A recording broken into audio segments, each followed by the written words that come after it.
Imagine you're driving home, right? You're stopped at a red light, just thinking about dinner, maybe what's on TV. Just a completely normal Tuesday. Exactly. And suddenly, bam, you are hit from behind by a totally careless driver. Oh, it's terrifying. It is. And fast forward like a few weeks, you are lying in a hospital bed, your career is essentially on hold, and these medical bills are just, they're piling up on your kitchen counter way faster than you can even open them. Yeah, the stress is just unimaginable at that point. Right. And you would naturally assume the system has, some sort of objective, fair way to calculate exactly what you are owed to make you whole again, right? You'd think so. Yeah, but you'd be wrong. Today, we're doing a deep dive into an excerpt from The Architecture of Personal Injury Settlements. Specifically, we're looking at a piece from the Elite Economic Forum, and it's titled, How Much is My Personal Injury Case Worth?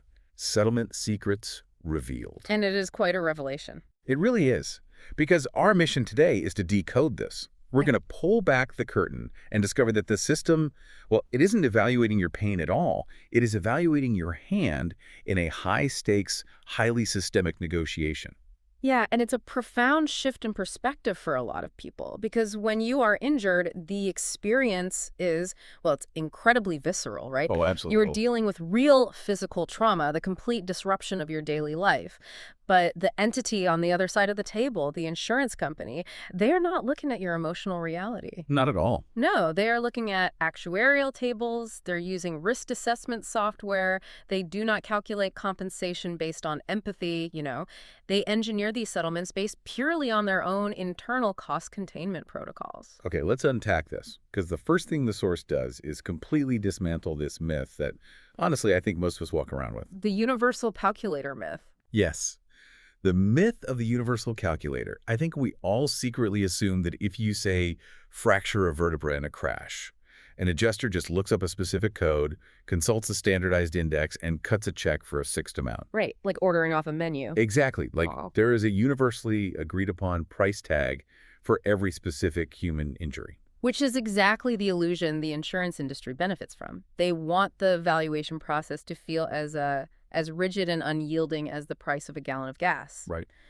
But the truth revealed in the source material is that there is absolutely no magic formula. A case value is not a fixed data point. It is a highly fluid range. A range. Oh, yeah, and where your specific settlement actually lands within that range depends entirely on how well the narrative of your injury is documented, how meticulously the damages are proven, and honestly, how strategically you navigate their defense mechanisms. It makes me think about like selling a house. When you put a property on the market, you might look at an appraisal and think, okay, well, this is the objective market value. Right, you have a number in your head. Yeah, but the corporate buyer coming in to make an offer, which is the insurance company in this scenario, they have their own internal valuation systems. They're looking at the foundational structure, market trends, and frankly, how desperate you seem to make a deal. That is a very accurate way to look at it. But wait, I have to push back on this a little bit. Sure. If insurance companies are utilizing like vast amounts of historical data, analyzing millions of past case histories, and running these advanced predictive software models to estimate the claims, shouldn't their initial numbers actually be more accurate? You'd certainly assume so. Right. Like, shouldn't these massive data-driven systems make the initial settlement offer incredibly precise and fair? That is the logical assumption, Yeah. and it is exactly the trap they want you to fall into. Oh, wow. Yeah, you are assuming their software is designed to find the fair number. It is not. The uncomfortable truth here from the source is that these systemic valuation models are specifically calibrated to anchor the negotiation artificially low. So they start low on purpose. Always. The data isn't being leveraged to find the most accurate reflection of your physical suffering. It's being used to calculate the absolute lowest possible threshold that a person in your demographic might actually accept without hiring an attorney. Wow. So they use the sheer weight and authority of their data to basically intimidate you into accepting the baseline. Precisely. They're exploiting a massive information asymmetry. Most people simply do not know the true parameters of their case value. Which makes sense. Why would you? Right. So when an algorithm spits out an official sounding number and the adjuster presents it wrapped in the authority of, historical data and past similar cases, the average person just assumes it must be correct. Yeah, they trust the system. Exactly. The precision of the offer is an illusion. It's designed to get you to settle quickly at the very bottom of the range before you even realize there was a top of the range to fight for. Man. Which means we need to understand what actually builds that range. If the opening offer is just a tactical anchor designed to test your knowledge, what actually constructs the true value of the case? The source breaks this down into 5 big drivers of compensation. Yeah, the building blocks. Let's start with the foundation, which are the tangible costs, medical expenses, and lost income. Medical expenses are the bedrock of the entire claim structure. Yeah. This is the quantifiable data, right? The receipts, basically. Right. But it is not just about handing over a stack of hospital bills. What happens behind the scenes is that insurance adjusters run your bills through their own databases. These are often called usual and customary rate, or UCR tables. UCR tables, okay. Yeah, and they use these tables to artificially deflate the value of those medical bills. They'll argue that your specific hospital charged too much for an MRI or like a surgical procedure. Are you kidding? I wish I was. So you aren't just fighting over the injury itself. You are suddenly forced to argue over the validity of the entire healthcare system's pricing models. That is insane. And the crucial element here, and this really stood out to me from the text, is that this foundation is not just about the past. No, not at all. It is about the future. It's not just what you have spent, it's what you will spend. Yeah, that's a huge distinction. I like to think about it like discovering a leaking roof in a house you just bought. Okay, I like this. If the seller's negligence caused the leak, you don't just bill them for the mop and the bucket you use today to clean up the puddle in the living room, right? Right, that's just surface level. Yeah. You have to calculate the cost of the structural water damage that is going to rot the underlying wood over the next 5 years. You need to price in the future roof replacement, not just today's cleanup. That is a perfect analogy because it highlights the mechanism of future damages. Yeah. If you settle based only on the mop and the bucket, which is basically the emergency room visit, Yeah. when the roof caves in 3 years later because you need spinal fusion surgery, you are entirely on your own. You've already signed the release. And this mechanism of projecting future losses connects directly to the second tangible driver, which is lost income. Right. And here is where I get a little tripped up, honestly. How so? Well, I understand how you prove lost income if you have a salary job with a W-2. You just show the pay stubs you missed while you were in the hospital. Sure, very straightforward. But how do you prove lost future income if you are a freelancer or like a startup founder or someone whose career was just starting to take off?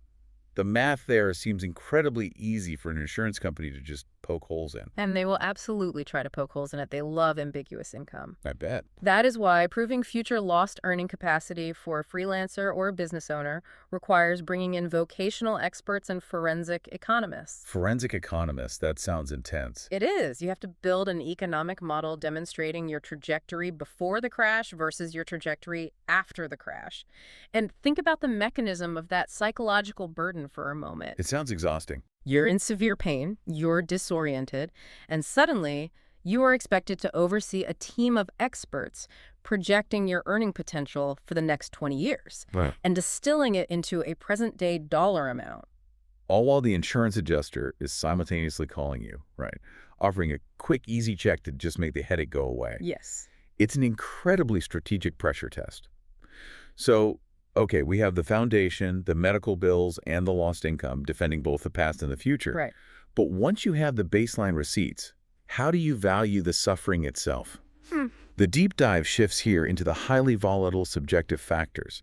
The next 3 drivers are pain and suffering, liability, and policy limits. What's fascinating here is how the industry attempts to mathematically model the unquantifiable. Yeah, how do they even do that? Well, pain and suffering is what the source calls the invisible multiplier.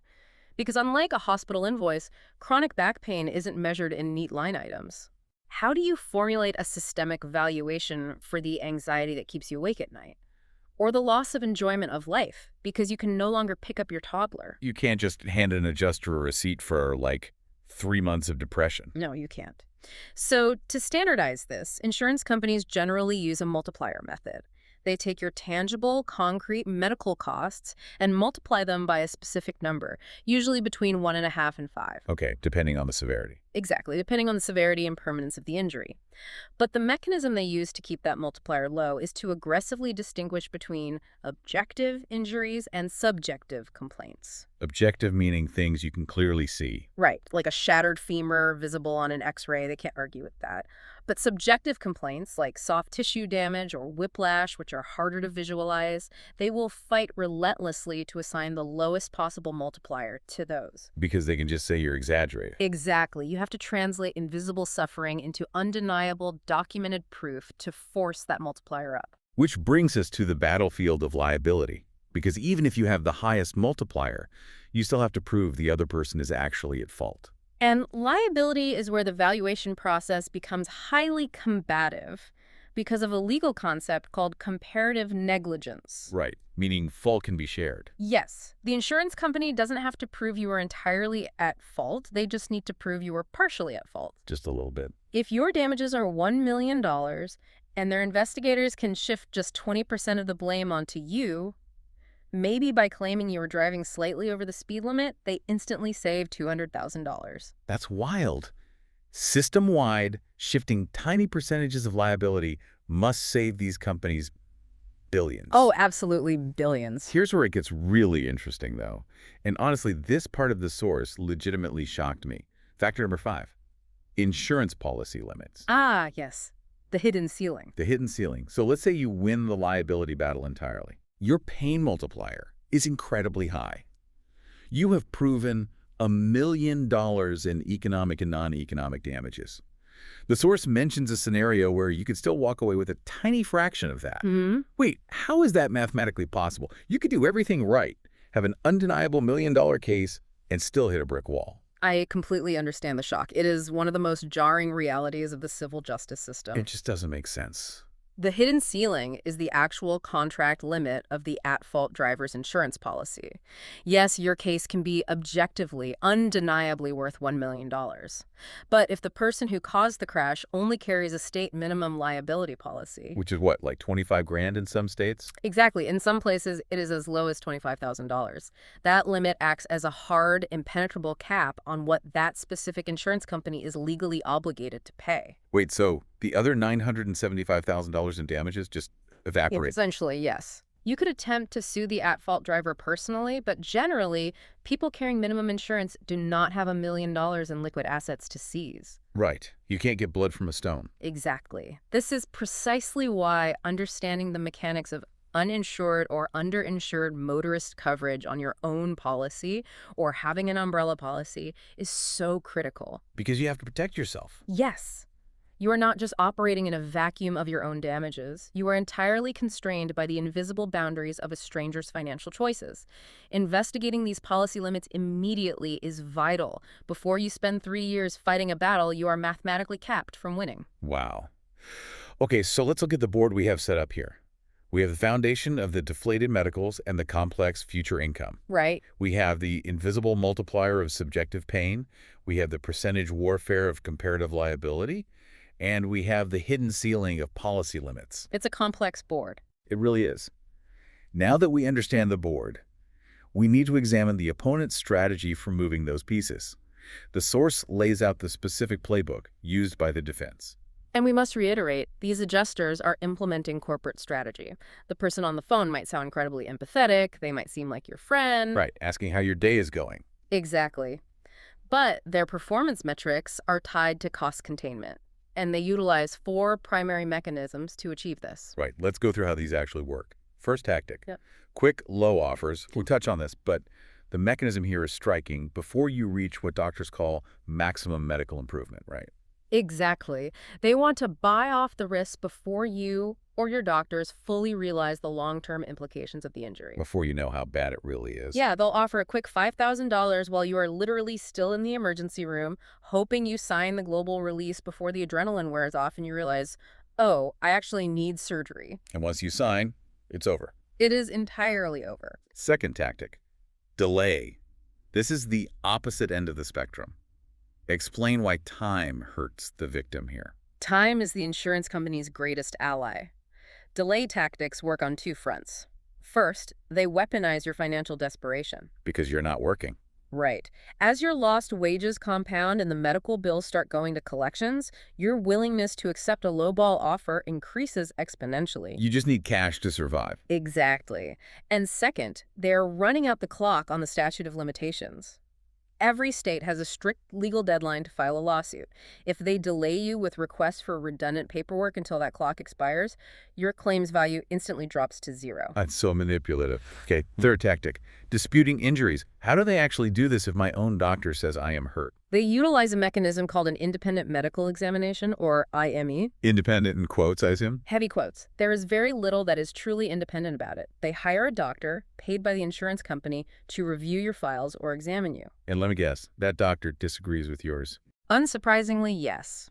These company-paid doctors frequently conclude that your injuries are pre-existing, exaggerated, or require far less treatment than your actual treating physician recommends. It creates a manufactured medical dispute that allows them to heavily discount your claims. Just to muddy the waters. Yeah. And fourth, recorded statements. This is the one that really gets under my skin. The source describes how they will call you shortly after the accident and ask to record your statement, supposedly just for, quality assurance, or to process the claim faster. When in reality, it is a deposition disguised as a customer service call. Jeez. They are highly trained interrogators. They are not calling to capture your truth. They are fishing for inconsistencies. Right, trying to trip you up. They will ask leading questions to get you to inadvertently admit to a fraction of a percent of liability, or they will ask a simple question like, "How are you feeling today?" And if you're polite and just say, I'm okay. Exactly. If you politely answer, "I'm okay," they will use that recording 3 years later in mediation to argue your pain and suffering wasn't actually that severe. It is incredibly predatory. It's like playing a game of poker, where the other player can see half your cards and is actively trying to run out the clock while insulting your hand. That is exactly what it is. But the source reveals the ultimate countermeasure, the real secret of the playbook. The insurance company holds a massive informational advantage. But there is one mechanism that forces their risk assessment software to entirely recalculate. Yes, the credible threat of a jury. The moment the defense realizes you have the evidence, the documentation, and the legal representation prepared to actually take the case to court, the actuarial tables flip, don't they? They do. Because litigation is expensive and highly unpredictable for them, and juries can be very sympathetic to victims. Which they hate. A jury takes the valuation out of the algorithm's hands and puts it into the hands of the community, and insurance companies despise unpredictability. Which perfectly transitions us into figuring out how to actually execute a winning strategy. We know the traps. We know the mechanisms of delay and dispute. So when is the exact right time to actually settle? The source identifies what they call the sweet spot. And it is important to note, it is not based on a calendar date. It is based on leverage. Leverage, okay. You hit the sweet spot when 3 specific conditions align. First, as you mentioned earlier, you have reached maximum medical improvement, MMI. Meaning you're done healing. You are either fully healed or your doctors have mapped out the exact permanent limitations and future costs. There is no more guessing. Right. Second condition, your damages are meticulously documented. Every UCR table dispute is countered, the vocational experts have modeled your lost income, and the invisible multiplier is supported by a documented pain journal. Exactly. And third, the insurance company feels that credible legal pressure. They know you have navigated their playbook and you're ready for court. When MMI, documentation, and litigation risk align, the negotiation power dynamics shift entirely. So what does this all mean? When we boil all this down, what is the ultimate takeaway for someone navigating this system? If we connect this to the bigger picture, it requires a complete paradigm shift from the victim. You have to treat this deeply personal, emotional trauma like a ruthless business deal. That sounds so hard to do when you're hurting. It is incredibly difficult, but it is essential. You cannot rely on assumptions of fairness. The strongest settlements are built on systematic documentation, extreme patience to outlast the delay tactics, and a clear understanding of the opponent's financial motives. You have to know what game you're playing. Yes. When your case tells a compelling, airtight story supported by undeniable data, their risk models light up. They realize they can no longer hide behind independent medical exams or lowball anchor offers. In this specific arena, knowledge translates directly into the rightful restitution you are owed. That is incredibly empowering, but also a stark warning.